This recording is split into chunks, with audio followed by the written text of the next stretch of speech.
சண்முகம் பரணி சீரியல்ல இன்னைக்கு என்ன நடக்க போதுன்னு பார்க்கலாம் வாங்க. எபிசோடு ஃபுல்லாவே வந்து ஹைலைட் சீன் தான் அமைஞ்சிச்சு. வேற லெவல்ல இருந்துச்சுன்னே சொல்லலாம். மிஸ் பண்ணாம ஃபுல்லோடையும் கேளுங்க. அதுக்கு முன்னாடி இந்த வீடியோ எனக்கு பிடிச்சிருந்துச்சுன்னா லைக் பண்ணி பாருங்க. ரொம்ப பிடிச்சிருந்துச்சுன்னா நம்ம சேனலுக்கு வந்து சப்ஸ்கிரைப் பண்ணி கண்டினியூஸா ஆதரவு வந்து தாங்க.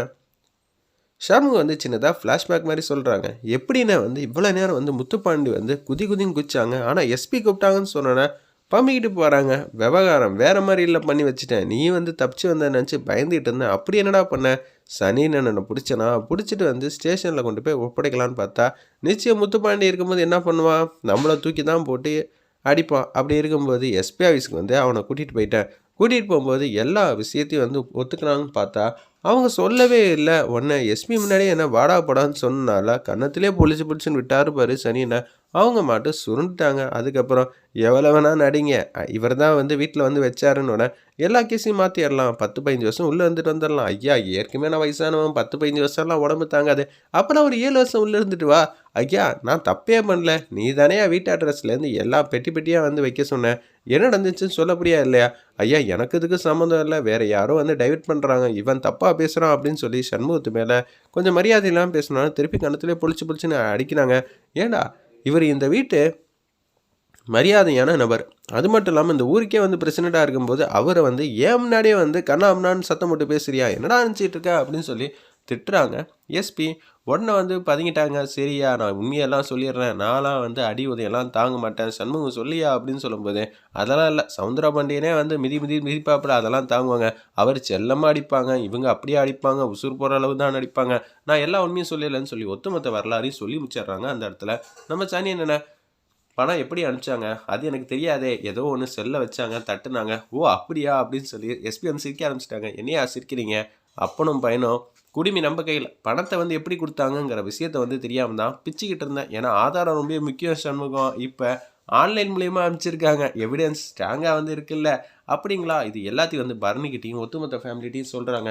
அவங்க விழுந்து வந்து சிரிக்கிறாங்க. சண்முகம் எப்படி இல்லை, எவ்வளோ பவர்ஃபுல் தெரியுமா, டாக்டர் மேடம்னாலே காப்பாற்ற முடியல, ஆனால் இந்த சண்முகம் வந்து பிச்சு உதறிட்டான்ல அப்படின்னு சொல்லி மாஸ் பண்ணுறாங்க. அந்த இடத்துல நம்ம சண்முகம் ஓவராக பண்ணாதங்கிற மாதிரி காமெடி பண்ணுறாங்க. பரணிலேருந்து எல்லோரும் ரொம்ப சந்தோஷமாக இருக்காங்க. கேஷுவலாக வந்து உட்காந்துக்கிட்டு இருக்காங்க. இந்நேரம் நம்ம வீட்டுக்கு போலீஸ் வர மாதிரி தானே தெரிஞ்சிச்சு, இது கனவா நினவா ஒன்றும் புரியலன்னு சொல்கிறப்ப எஸ்பியிலேருந்து எல்லாருமே வீட்டுக்கு தான் வந்திருக்காங்க. வாசல்லேருந்து நிற்கிறாங்க. எஸ்பி முதல்ல நீ உள்ளே போய் உங்கள் அப்பாட்ட வந்து சொல்லு நான் வந்திருக்கேன்னு, சரியா அப்படின்னு சொன்னேன். உள்ளே வராங்க. அந்த இடத்துல நம்ம முத்துப்பாண்டி என்னது சொல்லி வச்ச மாதிரி இவனும் வரான், ஒரே மாதிரி தான் கனவுல என்னென்ன சீன் வந்துச்சோ அது எல்லாம் வந்து சவுந்தரபாண்டிக்கு திருப்பி ரிப்பீட் ஆகிற மாதிரி தெரியுது. கனவு ஒருவேளை ரிப்பீட் ஆகுமோ என்னது? ஆனால் சாப்பாடெலாம் நல்லா ருசியாக தொண்டையில் இறங்குது. இப்போ கனவுல சாப்பாடும் வந்து தெளிவாக இருக்கிற மாதிரி தெரியுதோ, ஒன்றும் புரியலையே. பாக்கியம் எனக்கு உன் மேலே அன்பு பாசம் அதிகம் இல்லை, உனக்கும் என் மேலே அதிகமாக தான் இருக்குது. நான் வந்து அடித்தா இது உண்மையாக பொய்யான்னு தெரியாது, நீ எனக்கா வந்து கன்னத்தில் பொழிச்சின்னு அடிக்கிறியா அப்படின்னு சொல்லும்போது கன்னத்தில் வச்சாங்க பாருங்க ஒரு பொழிச்சின்னு. ஏய் என்னடி வலிக்குது? அப்போனா அது கனவு இல்லையா, உண்மையாக தான் ரியலாக நடந்துக்கிட்டு இருக்கா? இது கையா இல்லை ஸ்டீல் பேட்டை எதுவும் ஒழிச்சு வச்சிட்டு இருக்கியா?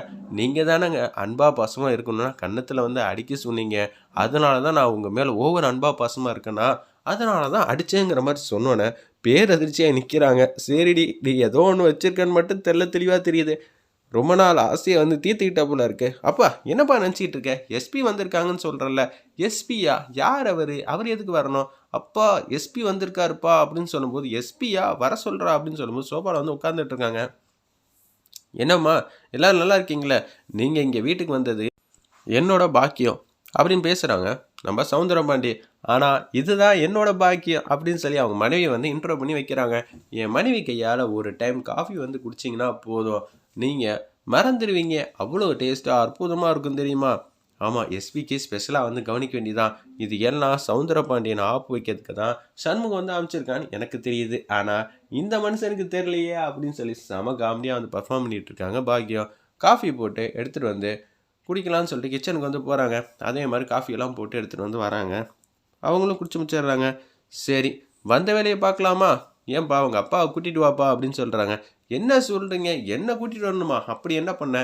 நீங்கள் தானே பார்க்கு எல்லாம் வச்சிங்க யார் வீட்டில், பிரசிடென்ட் வீட்டில், அவர் எவ்வளோ பெரிய இன்ஃப்ளூயன்ஸான ஆள், அவர் வீட்டிலேயே பிரச்சனை பண்ணால் சும்மா இருப்பாரா அப்படின்னு சொல்லிடுறாங்க. அந்த இடத்துல இதை கேட்டோன்னு வந்து பேர் எதிர்ச்சியாகி நிற்கிறாங்க நம்ம சௌந்தரபாண்டி, ஏங்க நானும் பெரிய ஆள் தாங்க. நான் ஒண்ணும் உங்கள சின்ன ஆளுன்னு சொல்லவே இல்லையே. உள்ள வந்து பாருங்க, ஏகப்பட்ட பெரிய ஆளுங்களே உள்ள தான் இருக்காங்க. அவங்களோட சவகாசம் கிடைச்சுச்சுன்னா, அடுத்த கட்ட தப்பு பண்ணலாம்ல. மரியாதையா சௌந்தரபாண்டியன கூட்டிட்டு வர முடியுமா இல்லையா? முத்துப்பாண்டி ஹேண்ட்காப் போட்டுட்டு, விலங்கு போட்டுட்டு அப்படின்னு சொல்லி கேட்குறாங்க. சார் அவரு என்னோட அப்பா. அப்பனா எஸ்பிக்கு மதிப்பு மரியாதை கிடையாதா? நீ என்ன அப்பா பையன்னு சொல்லிக்கிட்டு இருக்க?